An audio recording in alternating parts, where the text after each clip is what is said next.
नमस्कार मित्रांनो, आता संक्रांत चालू झालेली आहे आणि संक्रांत 3 दिवसाचा सण असतो। आज पहिला दिवस भोगी दिवशी भज्जी केलं जातं। भज्जी म्हणजे सगळे पालेभाज्या कडधान्य सगळं भेटून भाजी केलं जातं। त्याने खूप पौष्टिक आणि विटॅमिन्स भेटतात। मुलं अलीकडे पालेभाज्या म्हणजे खात नाही, म्हणून हे असं मिक्स करून सगळं खाल्ल्यास मुलांना पण चांगलं हेल्दी असतं।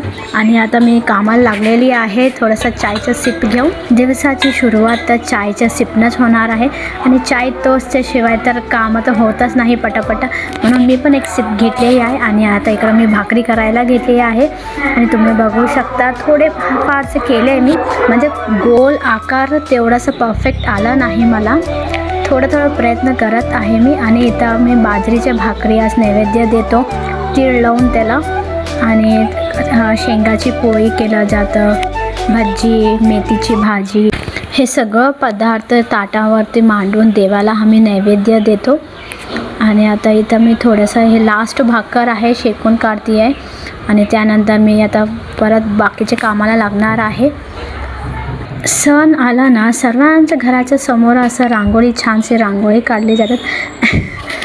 थोडंसं फारसं वाकडं आहे माझी रांगोळी, खरंच मला ना रांगोळीच काढता येत नाही आहे।